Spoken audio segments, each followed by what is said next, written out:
on te demande ce que tu fais dans la vie, comment te présentes-tu? Je me présente d'abord comme un musicien. Ensuite, c'est vrai que ces derniers temps, je me présente pas mal comme producteur de musique aussi. Et selon les contextes aussi comme enseignant au conservatoire. Complet. Voilà. Mais beaucoup de production ces derniers temps. Oui, ces derniers temps, beaucoup de productions, une dizaine, même plus depuis 1 an et demi. Ouais. Une dizaine de projets et ouais, je dirais 70 titres au total qui sont sortis, donc pas mal de travail. Je te suis sur les réseaux sociaux et je vois que tu fais ça avec beaucoup d'entrain et c'est toujours très souriant, donc ça donne très envie de venir goûter à l'ambiance du studio chez toi. Merci. Quelle est l'œuvre qui a le plus influencé ta carrière? Une des œuvres. Une œuvre de quelqu'un. Bien sûr. Eh bien, je pense que j'ai été très très touché par un pianiste brésilien qui s'appelle Weber Iago, qui était souvent en Belgique il y a quelques années, qui faisait des duos avec Charles Loz notamment, Exactement. qui a sorti des disques chez Mogno Music. Et c'est un pianiste qui m'a complètement scotché. Et notamment, il y a un événement que je trouvais excellent parce qu'il y avait un stage donc, de musique brésilienne qu'il faisait tous les ans chez Mogno Music. Et il y avait la salle qui était remplie avec les gosses, les machins, tout le monde qui parle.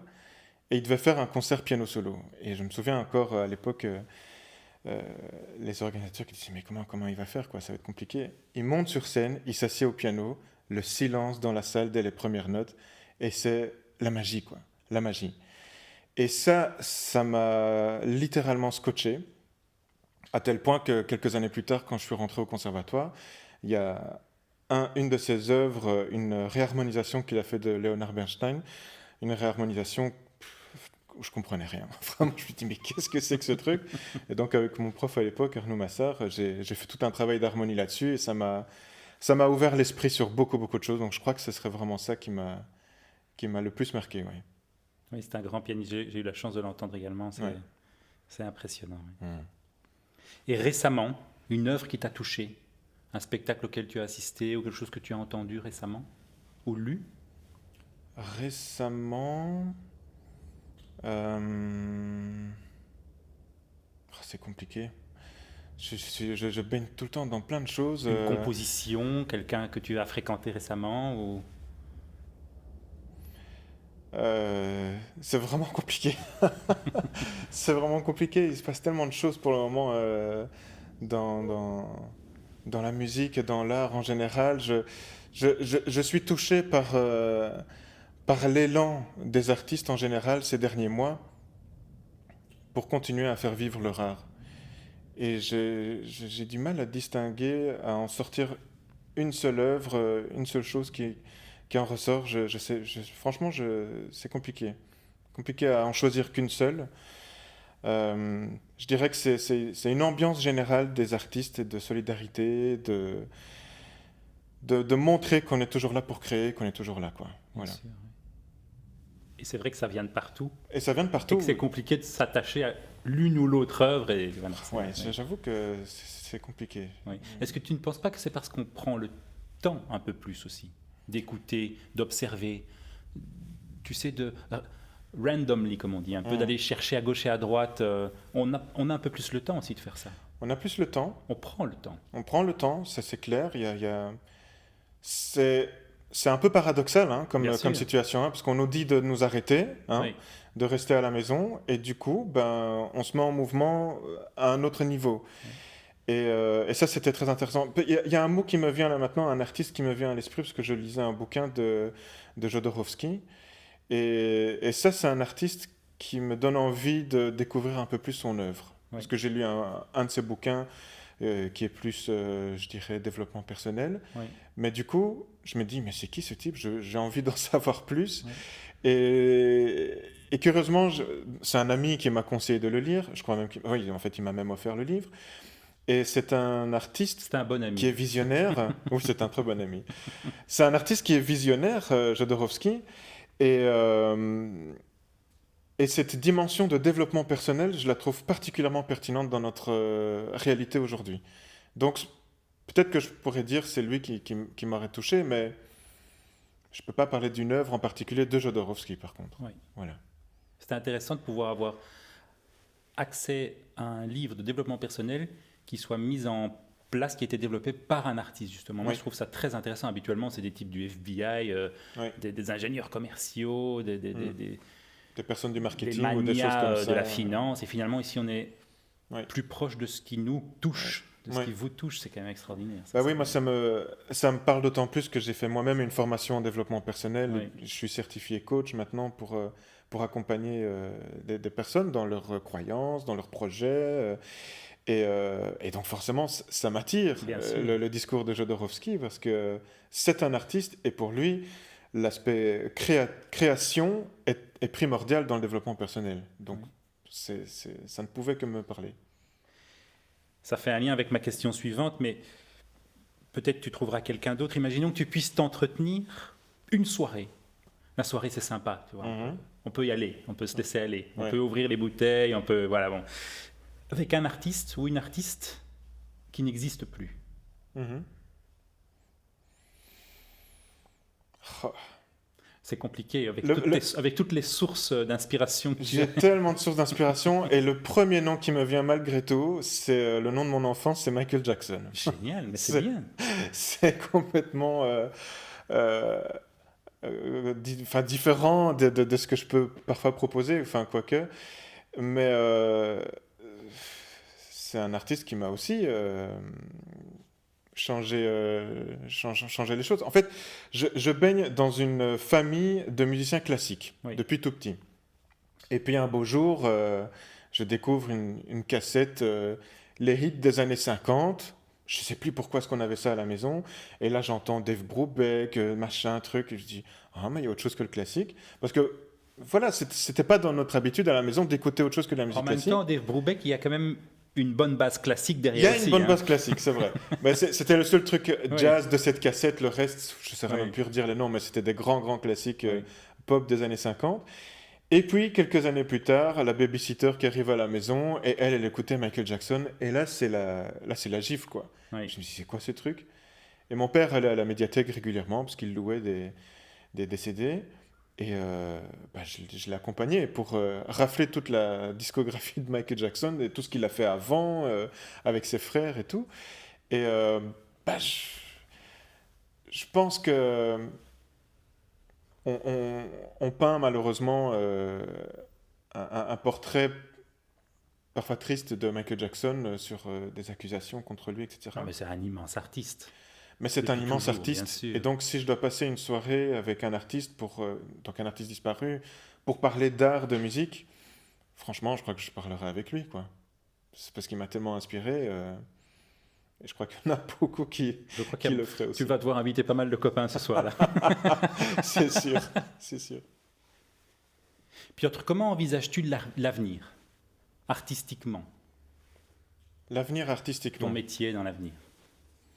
Je pense que c'est une grande question aujourd'hui. Vu tout ce qui est en train de se passer, je pense que il est probable qu'on soit en train de vivre un changement de paradigme même. Je pense que c'est un peu comme retourner au marché et acheter ses fruits et légumes au marchand directement. J'ai l'impression qu'il y a cette tendance-là, que les artistes vont peut-être se conscientiser dans ce sens-là aussi et de vraiment proposer des mécaniques, des trucs pour aller plus facilement vers les personnes.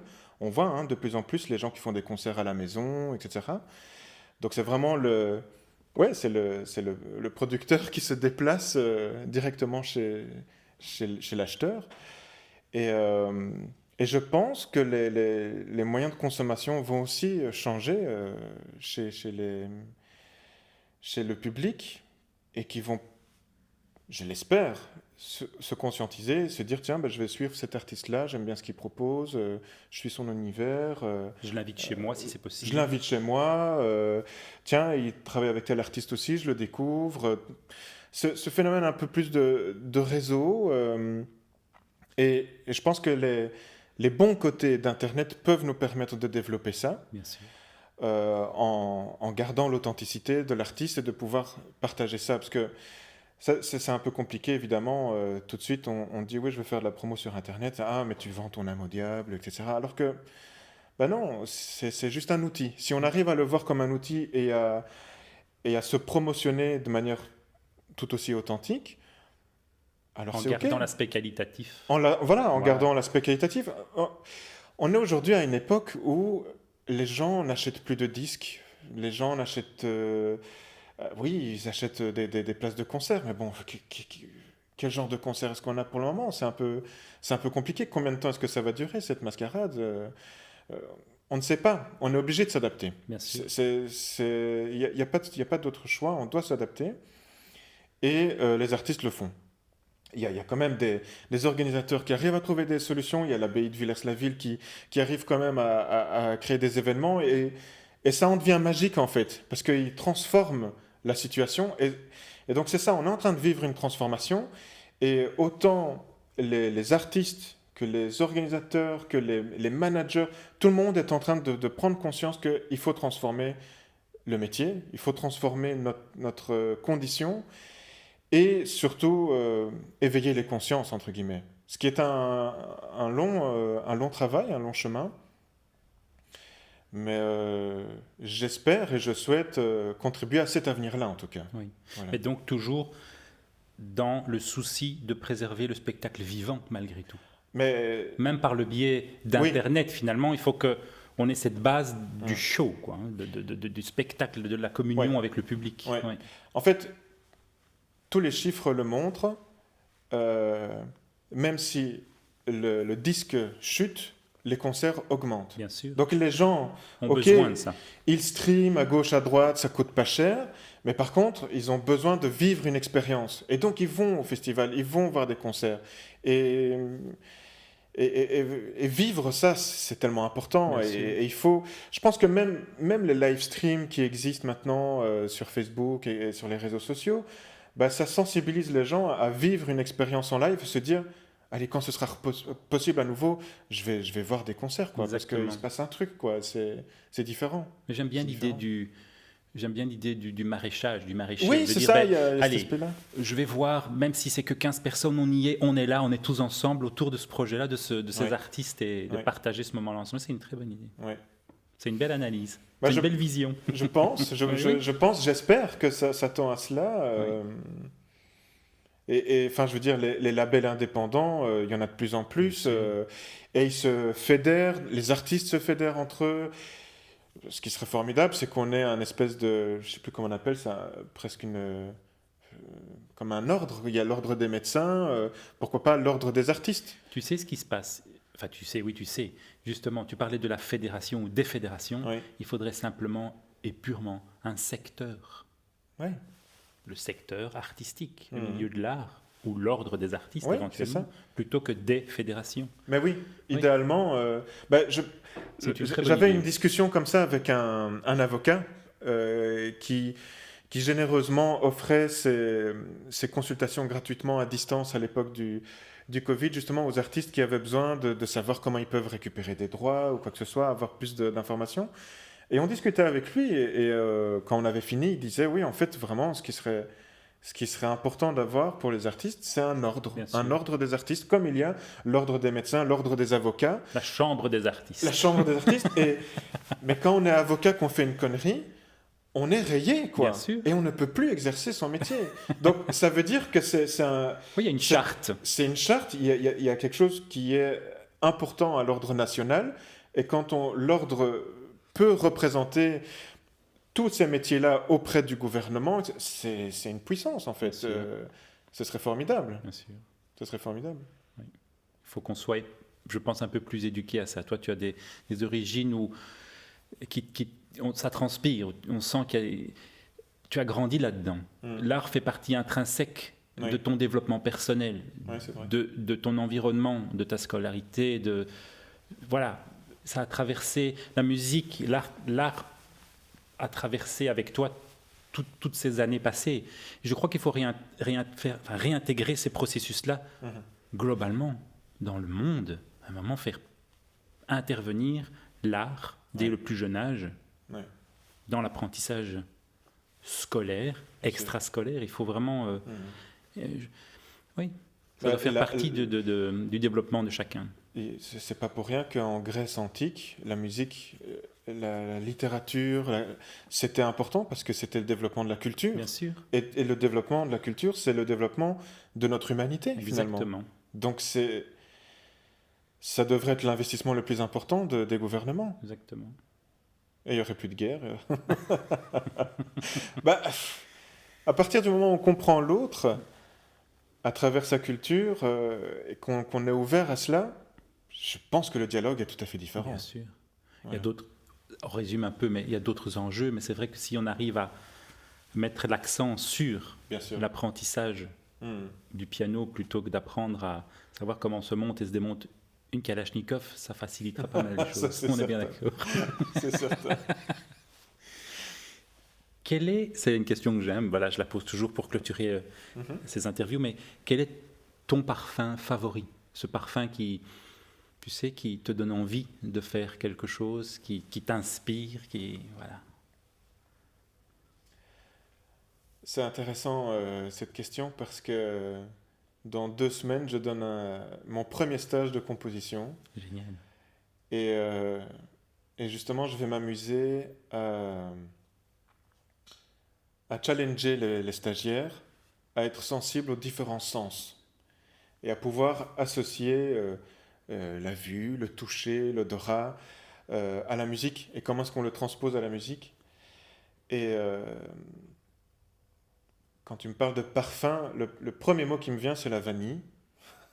Parce que pour moi, c'est l'enfance, c'est l'insouciance, c'est la glace à la vanille qu'on aime bien manger en dessert. Et c'est aussi cette insouciance, cette spontanéité que j'aime bien rechercher quand je compose, quand j'improvise.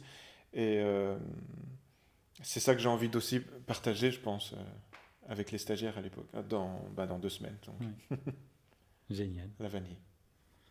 Merci. Maintenant, je vais te laisser rejoindre le piano et tu vas nous présenter un petit jeu fort sympathique que tu as mis au point. Avec plaisir. Oui. Avec Merci plaisir. Piotr. Voilà, donc un des principes que j'ai développé ces dernières années au conservatoire, c'est un jeu de composition qui est basé un petit peu sur le principe du cadavre exquis.